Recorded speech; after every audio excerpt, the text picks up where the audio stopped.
ಹಲಸಿನ ಹಣ್ಣನ್ನು ತಿಂದು ಬೀಜನ ಬಿಸಾಕಬೇಕು ಅಂದ್ಕೊಂಡಿದ್ದೀರಾ? ಇನ್ಮೇಲೆ ಆ ತಪ್ಪನ್ನು ಮಾಡೋಕ್ಕೆ ಹೋಗಬೇಡಿ. ಹಲಸಿನ ಹಣ್ಣಿನ ಬೀಜ ಬಳಸ್ಕೊಂಡು ಸಾಕಷ್ಟು ರೆಸಿಪಿನ ಮಾಡ್ಬೋದು. ಇವತ್ತು ನಾನು ಒಂದು ಹೆಲ್ದಿಯಾಗಿರೋ ಉಂಡೆ ರೆಸಿಪಿನ ತೋರಿಸ್ತಾ ಇದ್ದೀನಿ. ಅದಕ್ಕೂ ಮುಂಚೆ ಯಾರೆಲ್ಲ ಹೊಸ್ತಾ ನನ್ನ ಚಾನಲ್ ನೋಡ್ತಿರೋ ಪ್ಲೀಸ್ ನನ್ನ ಚಾನಲ್ನ ಸಬ್ಸ್ಕ್ರೈಬ್ ಮಾಡ್ಕೊಂಡು ನೋಡಿ. ನೀವು ಸಬ್ಸ್ಕ್ರೈಬ್ ಮಾಡೋದ್ರಿಂದ ನಾನು ಹಾಕೋ ಎಲ್ಲ ವಿಡಿಯೋನು ನಮ್ಗೆ ಬಂದು ಸೇರ್ತವೆ. ಈಗ ನಾನು ಗ್ಯಾಸ್ ಮೇಲೆ ಒಂದು ಕಡಾಯಿ ಇಟ್ಕೊಂಡಿದ್ದೀನಿ. ಆ ಕಡಾಯಿಗೆ ಎಲ್ಲ ಹಲಸಿನ ಬೀಜನೂ ಹಾಕ್ಕೊಂಡಿದ್ದೀನಿ. ಗ್ಯಾಸನ್ನು ಮೀಡಿಯಮ್ ಫ್ಲೇಮಲ್ಲೇ ಇಟ್ಕೊಂಡು ಚೆನ್ನಾಗಿ ಹುರ್ಕೊಳ್ಳೋಣ. ಕೈಯಾಡ್ತಾನೆ ಇರೋಣ, ಸೀಸಕ್ಕೆ ಹೋಗಬಾರ್ದು. ಚೆನ್ನಾಗಿ ಎಲ್ಲ ಕಡೆನೂ ಹುರಿಯೋ ಥರ ಹಲಸಿನ ಬೀಜನ ಚೆನ್ನಾಗಿ ಹುರಿಯೋಣ. ನಿಮ್ಮ ಮನೆಯಲ್ಲಿ ಬೆಂಕಿ ಇದ್ದರೆ ಬೆಂಕಿಲಿ ಹಾಕ್ಕೊಂಡು ಸುಟ್ಕೋಬೋದು. ಇಲ್ಲ ಈ ಥರ ಗ್ಯಾಸಲ್ಲೇ ಚೆನ್ನಾಗಿ ಫ್ರೈ ಮಾಡ್ಕೊಳ್ಳಿ.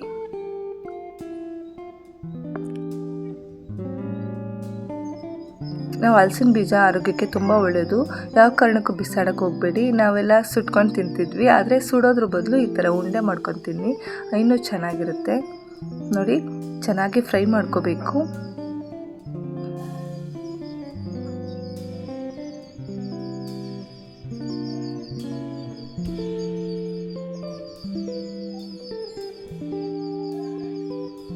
ಈಗ ಎಲ್ಲ ಚೆನ್ನಾಗಿ ಫ್ರೈ ಆಗಿದ್ದಾವೆ. ಇವನ್ನ ಈಗ ಒಂದು ತಟ್ಟೆ ತಕ್ಕೊಳ್ಳೋಣ. ಈಗ ಅದೇ ಬಾಣಲಿಗೆ ಒಂದು ಬಟ್ಲಾಗೋವಷ್ಟು ಶೇಂಗಾ ಸೇರಿಸ್ಕೊತಾ ಇದ್ದೀನಿ. ಶೇಂಗಾನು ನಿಧಾನ ಉರಿಲೇ ಹುರ್ಕೊಳ್ಳೋಣ. ಶೇಂಗಾನು ಅಷ್ಟೇ ಚೆನ್ನಾಗಿ ಹುರಿಬೇಕು. ಈಗ ಶೇಂಗಾನು ಹುರಿದಾಗಿದೆ. ಇದನ್ನು ಒಂದು ತಟ್ಟೆ ತಕ್ಕೊಳ್ಳೋಣ.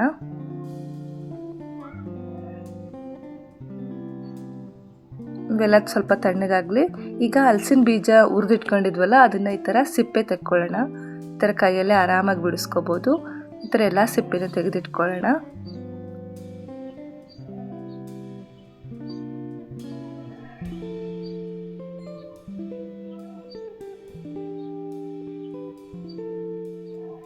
ನೋಡಿ, ಎಲ್ಲ ಸಿಪ್ಪೆನ ಬಿಡಿಸಿಟ್ಕೊಂಡಿದ್ದೀನಿ. ಈಗ ಇವನ್ನ ಸ್ವಲ್ಪನೇ 2 ಸಾರಿ ಹಾಕ್ಕೋತಾ ಇದ್ದೀನಿ ಮಿಕ್ಸಿ ಜಾರ್ಗೆ. ಸ್ವಲ್ಪನೇ ಹಾಕ್ಕೊಂಡು ತರಿಯಾಗಿ ರುಬ್ಕೊಂಬರೋಣ. ಹಲಸಿನ ಬೀಜ ಮಾತ್ರ ರುಬ್ಕೊಂಬರ್ತಾ ಇದ್ದೀನಿ ಈಗ ನಾನು. ನೋಡಿ, ಎಲ್ಲದನ್ನೂ ರುಬ್ಕೊಂಬಂದಿದ್ದೀನಿ. ಈಗ ಮತ್ತೆ ಗ್ಯಾಸ್ ಮೇಲೆ ಒಂದು ಕಡಾಯಿ ಇಟ್ಕೊಂಡು 1 ಸ್ಪೂನ್ ಆಗೋವಷ್ಟು ತುಪ್ಪ ಸೇರಿಸ್ಕೊತಾ ಇದ್ದೀನಿ. ತುಪ್ಪ ಕರಗಿದ ಮೇಲೆ ನಾವು ಮಿಕ್ಸಿ ಮಾಡ್ಕೊಂಬಂದಿದ್ವಲ್ಲ ಹಲಸಿನ ಬೀಜದ ಪುಡಿ, ಅದನ್ನು ಇದಕ್ಕೆ ಸೇರಿಸ್ಕೊತಾಣ. ಮೀಡಿಯಮ್ ಫ್ಲೇಮಲ್ಲೇ ಚೆನ್ನಾಗಿ ಹುರ್ಕೊಳ್ಳೋಣ. ಇದನ್ನ ಒಂದು 5 ನಿಮಿಷ ತಗೊಳುತ್ತೆ. 5 ನಿಮಿಷ ಚೆನ್ನಾಗಿ ಹುರಿಬೇಕು. ಒಂದು 5 ನಿಮಿಷ ಹುರಿದಿದ್ದೀನಿ. ಇದನ್ನು ತೆಗೆದು ಈಗ ತಣ್ಣಗೆ ಹಾಕ್ಬಿಡೋಣ.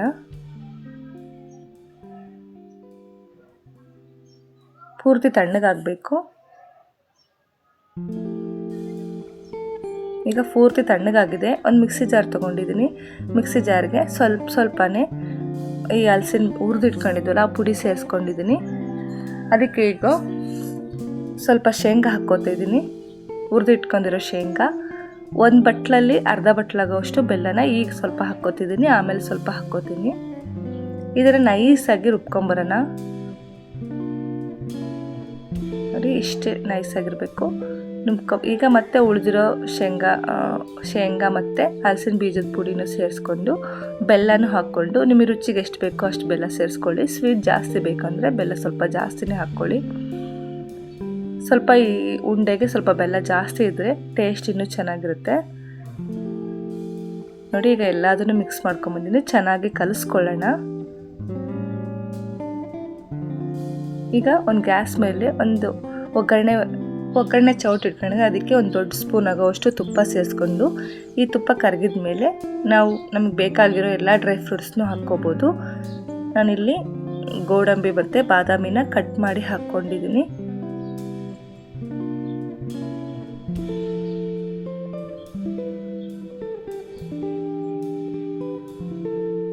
ನೋಡಿ, ಈಗ ಇದು ಸ್ವಲ್ಪ ಫ್ರೈ ಆಗಲಿ. ಈ ಫ್ರೈ ಆಗಿರೋದನ್ನ ಈ ಪುಡಿ ಮಾಡಿಟ್ಕೊಂಡಿದ್ವಲ್ಲ ಅದಕ್ಕೆ ಸೇರಿಸ್ಕೊಳ್ಳೋಣ. ಸೇರಿಸ್ಕೊಂಡು ಚೆನ್ನಾಗಿ ಕಲಿಸ್ಕೊಂಡು ಸ್ವಲ್ಪನೇ ತಗೊಂಡು ಉಂಡೆ ಕಟ್ಕೋಬೇಕು.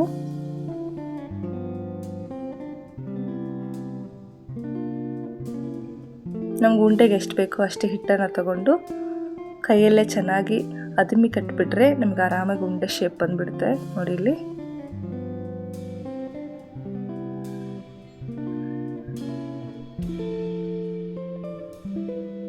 ನೋಡಿ ಸಿಂಪಲ್ಲಾಗಿ ಎಷ್ಟು ಈಸಿಯಾಗಿ ಹೆಲ್ದಿಯಾಗಿರೋ ಹಲಸಿನ ಬೀಜದ ಉಂಡೆ ಕಟ್ಕೋಬೋದು.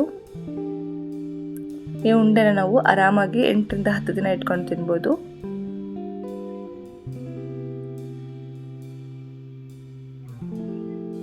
ಹಲಸಿನ ಬೀಜ ಬಳಸ್ಕೊಂಡು ತುಂಬ ರೆಸಿಪಿನ ಮಾಡ್ತೀವಿ, ಆದರೆ ಈ ಥರದ ಉಂಡೆ ರೆಸಿಪಿನ ಒಂದ್ಸರಿ ಟ್ರೈ ಮಾಡಿ. ಮಕ್ಕಳು ಇಷ್ಟಪಟ್ಟು ತಿಂತವೆ ಮತ್ತು ಆರೋಗ್ಯಕ್ಕೂ ತುಂಬ ಒಳ್ಳೆಯದು.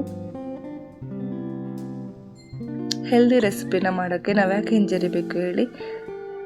ಬಿಸಾಕಬೇಕು ಅನ್ನೋ ಬೀಜನ ಬಳಸ್ಕೊಂಡು ಇಷ್ಟೊಂದು ಹೆಲ್ದಿಯಾಗಿರೋ ಉಂಡೆನ ಮಾಡ್ಕೋಬೋದು. ಸ್ವಲ್ಪ ಟೈಮ್ ಕೊಟ್ಟು ಈ ಥರದ ಹೆಲ್ದಿ ರೆಸಿಪಿನ ಮಾಡಿಕೊಂಡು ಮನೆಯಲ್ಲೇ ಆರಾಮಾಗಿ ತಿನ್ಬೋದು. ಮಕ್ಕಳು ಇಷ್ಟಪಟ್ಟು ತಿಂತಾರೆ. ಒಂದ್ಸರಿ ಟ್ರೈ ಮಾಡಿ ನೀವೇ ಹೇಳ್ತೀರಾ ಚೆನ್ನಾಗಿತ್ತು ಅಂತ. ಇಷ್ಟ ಆದರೆ ಪ್ಲೀಸ್ ನನ್ನ ಚಾನಲ್ನ ಸಬ್ಸ್ಕ್ರೈಬ್ ಮಾಡಿ, ಲೈಕ್ ಮಾಡಿ, ಶೇರ್ ಮಾಡಿ, ಕಮೆಂಟ್ ಮಾಡಿ. Thank you.